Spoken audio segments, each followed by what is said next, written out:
Nobody prepared Prince Harry for the absolute catastrophe that was about to unfold, a moment that would allegedly dismantle his entire understanding of the woman he married.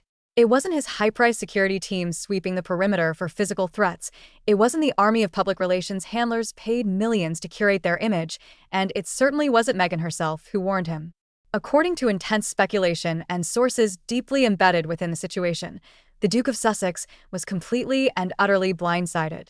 He was reportedly sitting in the sanctity of his California exile when the past came rushing back to haunt him, not in the form of a tabloid rumor or a whispered piece of palace gossip, but in high-definition images flashing across television screens globally.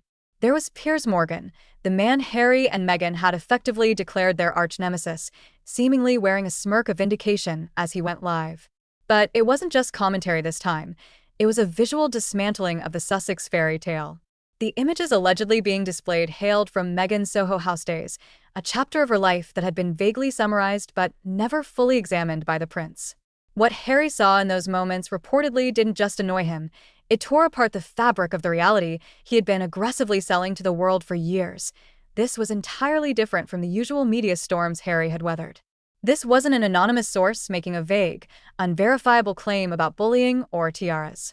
These were, according to observers, actual, tangible photographs that painted a picture contradicting the very essence of the woman Harry thought he saved. The Meghan he saw on that screen wasn't the humanitarian outsider. She was allegedly depicted in exclusive, dimly lit settings, surrounded by a cavalcade of wealthy, powerful men, positioned comfortably within elite circles that Harry had been led to believe she knew nothing about. The worst part of this revelation was the method of delivery. Harry allegedly found out the exact same way a random spectator in London or New York did, watching it unfold in real time, helpless to stop the signal. He was forced to sit and watch as Piers methodically presented what he claimed was visual proof that the woman Harry had sacrificed his family, his military career, and his birthright for had been living a completely different life before they ever locked eyes. Consider the psychological weight of that moment for the prince who walked away from everything. He left his country, severed ties with his brother, and abdicated his royal identity largely based on the premise that he needed to protect Meghan from media fabrications. He had convinced himself that the press was the enemy and Meghan was the innocent victim of their lies.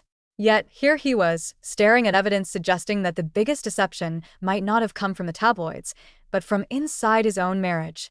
For a man who built his entire post-royal existence, his brand, his podcasts, his memoir, on defending Meghan's character and authenticity, these photos didn't just embarrass him. They allegedly shattered the foundation of everything he believed about the person sleeping next to him every night. What came next would be the ultimate test of whether Harry's love story was real, organic destiny, or whether he had been unwittingly playing a role in someone else's carefully scripted master plan all along. The version of Meghan Markle that Prince Harry fell in love with was a woman with a beautiful, simple, and incredibly marketable story. She was presented as the hardworking, biracial actress who lived modestly, focused entirely on her craft and humanitarian causes, ran a sweet lifestyle blog called The Tig, and just happened to cross paths with the British prince at exactly the right moment in time. Harry described their meeting as organic, almost cosmic, two ships passing in the night that were destined to collide. He painted her as someone who never sought the spotlight, someone who valued privacy and authenticity far above the trappings of fame and wealth. That version of Meghan became Harry's entire worldview. It was the hill he was willing to die on. He defended that narrative on Oprah's couch, weeping about her mistreatment. He wrote about it extensively in his memoir, Spare, carving it into history. He burned bridges with his own father and brother to protect that specific narrative from people who dared question it. But according to sources who claimed they witnessed what Piers allegedly broadcast, the photos told a dramatically different, almost unrecognizable story. These weren't images of a struggling actress pinching pennies and focusing on her scripts. These were allegedly pictures of Meghan deeply entrenched in exclusive Soho House events, the kind of invitation-only gatherings where billionaires, oligarchs, and media moguls network behind closed doors, far away from the prying eyes of the public. In these images, she wasn't on the sidelines looking in. She was positioned centrally, comfortably, and naturally, like someone who fundamentally belonged in those rooms. Observers described seeing Meghan surrounded by wealthy older men at private parties in luxury settings, inhabiting elite social circles that simply do not open their doors to cable television actresses making mid-tier salaries on a basic cable legal drama. The contrast was jarring and violent to the narrative Harry held dear. Harry had spent years telling the world that Meghan stumbled into royal life by accident, that she was naive to the ways of the elite, that she never chased wealth or status, and that their love story was pure chance. Yet, here were photos allegedly showing her years earlier, already embedded in the exact social network that would eventually deliver her to a prince. For Harry, the realization must have hit like a freight train. Either Meghan had hidden an entire, massive chapter of her life from him, or worse, she had rewritten it completely. Knowing he was too in love to ever question the fairy tale version, she fed him. One specific name allegedly appeared in multiple contexts regarding the photos Piers showed, and it is a name that should, in retrospect, make Prince Harry's blood run cold. Marcus Anderson. Harry knew Marcus, of course. He was a fixture. He was at their wedding, seated prominently. He had been around during their courtship, lurking in the background of their romance. But what Harry apparently never fully understood, or perhaps what he chose not to examine too closely out of willful blindness, was exactly what role Marcus played in Meghan's life before Harry ever entered the picture. Marcus Anderson wasn't just Meghan's friend in the traditional sense.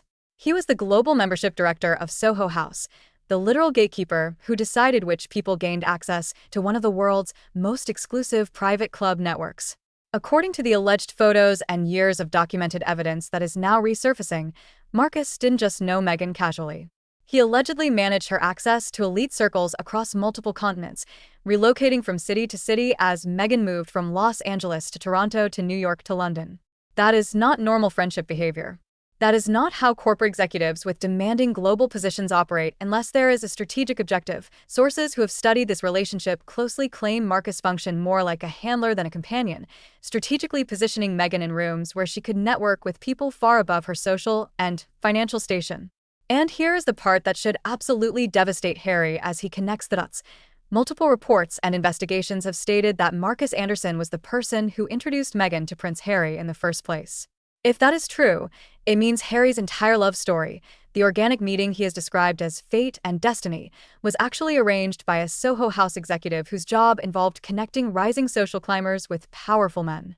Every romantic detail Harry believed about their first encounter, every magical moment he thought proved they were meant to be together, suddenly looks different when you realize someone was allegedly pulling strings behind the curtain. Harry gave up his military career, his royal duties, his relationship with his brother William, and his place in the line of succession, all because he believed Meghan was a vulnerable outsider worth protecting from a cruel world. But what if the cruelest deception was the one that convinced him their meeting was anything other than a carefully orchestrated business transaction? The alleged Soho House photos were damaging enough on their own, but sources claim what really stunned Harry were the images reportedly showing Meghan with wealthy men he had never heard her mention before. These were not casual party photos or group shots at public charity events. These allegedly depicted Meghan positioned intimately within circles of billionaires and power brokers at exclusive gatherings that raise uncomfortable questions about how a cable actress afforded access to that lifestyle. Then there is the yacht connection, a topic that Harry has never publicly addressed but can likely no longer ignore in the privacy of his own mind. For years, rumors have circulated through the darker corners of the internet claiming that photos exist of Meghan on luxury yachts with wealthy older men, allegedly at events connected to Soho House's elite network or arranged through intermediaries like Marcus Anderson.